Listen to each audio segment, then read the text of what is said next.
എറണാകുളം കുന്നത്തുനാട് വെമ്പിളിയിൽ തെരുവ് നായ്ക്കളെ കൂട്ടത്തോടെ പാർപ്പിച്ചതിനെതിരെ നാട്ടുകാരുടെ പ്രതിഷേധം തുടരുന്നു.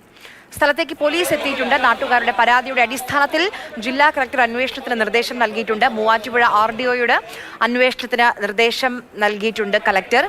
മൃഗക്ഷേമ ബോർഡിനോട് വീട്ടിൽ പരിശോധന നടത്താനും ആവശ്യപ്പെട്ടു. അരുൺ ശങ്കർ നമുക്കൊപ്പം വിവരങ്ങളുമായി അവിടെ നിന്ന് ചേരുന്നുണ്ട്. അരുൺ, ഈ കാണുന്ന വീട്ടിൽ 42 തെരുവ് നായ്ക്കളെ പാർപ്പിച്ചു എന്നാണ് പരാതി. വലിയ ദുർഗന്ധമുണ്ട്. അതോടൊപ്പം തന്നെ ഈ കുര കാരണം രാത്രിയൊന്നും ഉറങ്ങാൻ കഴിയുന്നില്ല.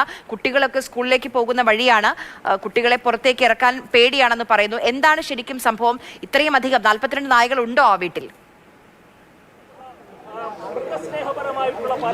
42 നായല്ല, അതിനപ്പുറം 60ഓളം നായകൾ ഉണ്ട് എന്നുള്ളതാണ് ഇപ്പോൾ നാട്ടുകാർ പറയുന്നത്. എന്തായാലും ഇന്നലെ മുതലാണ് നാട്ടുകാർ സംഘടിച്ച് പ്രതിഷേധവുമായി രംഗത്ത് വന്നത്. അവർക്ക് വരാനുള്ള കാരണമായിട്ട് പറയുന്നത് ഈ പ്രദേശത്ത് രൂക്ഷമായ ഗന്ധമുണ്ട്, അത് നമുക്കിവിടെ നിൽക്കുമ്പോഴും മനസ്സിലാകുന്നുണ്ട്. അങ്ങനെ ഇതൊരു പ്രശ്നമായി, സാമൂഹിക പ്രശ്നമായി മാറിയതോടുകൂടിയാണ് ജനങ്ങൾ സംഘടിച്ച് ഇവർക്കെതിരെ വന്നത്, പ്രതിഷേധവുമായി രംഗത്തെത്തിയത്. ഇതിനെ തുടർന്ന് കളക്ടർ ഉൾപ്പെടെയുള്ളവർ ഇടപെട്ടിട്ടുണ്ട്. നമുക്ക് ഇവിടുത്തെ സ്ത്രീകളോട് തന്നെ ചോദിക്കാം, നിങ്ങൾക്ക് ഇവിടെ ജീവിക്കാൻ കഴിയാത്ത അവസ്ഥയാണ്, എന്താണ്? അതെ, ഒത്തിരി ബുദ്ധിമുട്ടുണ്ട് ജീവിക്കാൻ.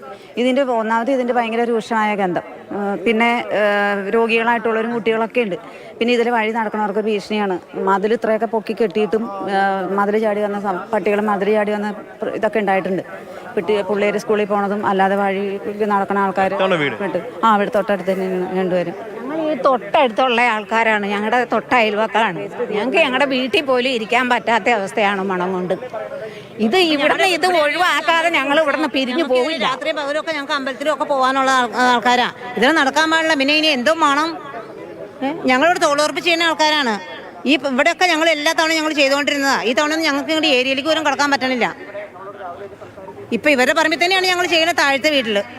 ഇങ്ങോട്ട് കയറുവാണെങ്കിൽ ഇതല്ലേ അവസ്ഥ. പിന്നെ അവരുടെ ഇത് കാണാൻ തൻ്റെ ഇടം കണ്ടില്ലേ.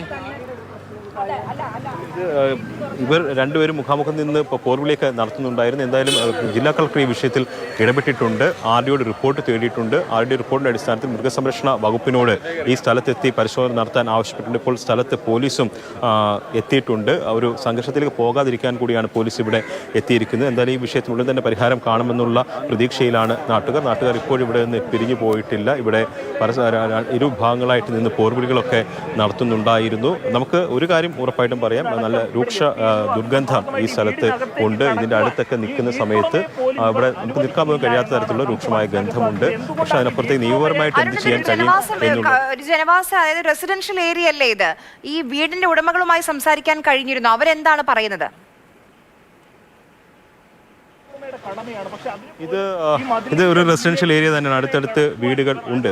അടുത്ത് ഉള്ള വീട്ടുകാരാണ് ഈ വിഷയങ്ങളൊക്കെ നമ്മളോട് പറഞ്ഞിരുന്നതും. ഇപ്പോൾ നമുക്ക് ദൃശ്യങ്ങൾ തന്നെ കാണാം. വീടിൻ്റെ സിറ്റ് ഔട്ടിൽ ഇങ്ങനെ നായകൾ കിടക്കുന്നതൊക്കെ ആയിട്ട് അവിടെ ഇതിനകത്താണ്, വീടിനകത്താണ്, ഒരു 2 നില വീടാണ്. ഈ വീടിനകത്താണ് മൃഗങ്ങളെ, ഈ തെരുവ് നായകളെ പാർപ്പിച്ചിരിക്കുന്നത്. 40ഓളം ഉണ്ടെന്നാണ് നാട്ടുകാർ പറയുന്നത്. പക്ഷേ അതല്ല, അത് 60ഓളം ഉണ്ടെന്ന് ഈ വീട്ടിൽ താമസിക്കുന്നവർ തന്നെ പറയുന്നുണ്ട്. അവരോട് നമുക്ക് പ്രതികരണം ചോദിക്കാൻ ശ്രമിക്കാം. എന്തായാലും ഇതൊരു സാമൂഹ്യ വിഷയമായി മാറിക്കഴിഞ്ഞിട്ടുണ്ട്. ചേച്ചി, ഇവരോട് നമുക്ക് വിഷയം ചോദിക്കാം.